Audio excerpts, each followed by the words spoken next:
तो दोस्तों इस वक्त की सबसे बड़ी खबर भारत के इंपोर्ट डाटा से निकल के सामने आ रही है और रशिया भारत के लिए दूसरा सबसे बड़ा इंपोर्ट का सोर्स बन चुका है और भारत ने रूस से 2 गुना ज्यादा मात्रा में माल उठाया है। और अप्रैल से अगस्त 2023 के दौरान रशिया से भारत ने लगभग 26 बिलियन डॉलर का माल खरीदा है, यानी करीब 2,16,000 करोड़ का माल हमने रशिया से उठाया है।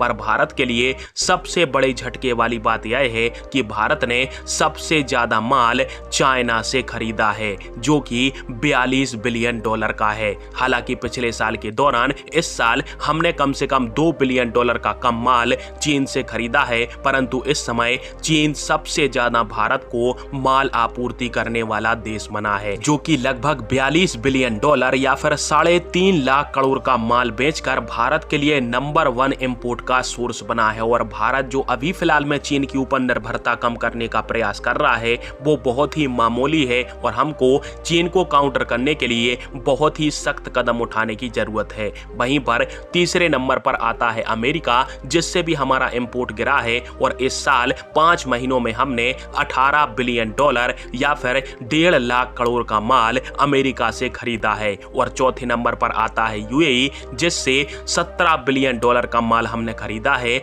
यानी 1,41,000 करोड़ का माल अप्रैल से अगस्त महीने के अंदर हमने यूएई से उठाया है। और यूएई से भी भारत के माल के इंपोर्ट में भारी भरकम गिरावट आई है। पर भारत के लिए खुशखबरी वाली बात यहाँ पर यह है कि भारत ने रशिया से पिछले साल के 13 बिलियन डॉलर की तुलना में इस साल लगभग 26 बिलियन डॉलर का माल खरीदा है। परंतु भारत को चीन से इंपोर्ट के ऊपर लगाम लगाने की बहुत बड़ी आवश्यकता है, क्योंकि चीन दुनिया में हमारा सबसे बड़ा कट्टर प्रतिद्वंदी है। और इसी बड़े इंपोर्ट के कारण गोबर टाइम भारत के सामने डींगे हाँकता है कि हमसे ही भारत इतना सारा माल खरीदता है और हमें ही हराने की बात करता है। पर आप सभी को नहीं लगता क्या कि भारत को चीन के ऊपर जल्द से जल्द अपनी निर्भरता खत्म कर देनी चाहिए? कमेंट बॉक्स में फिर आप दीजिएगा। वीडियो देखने के लिए धन्यवाद। जय हिंद, वंदे मातरम।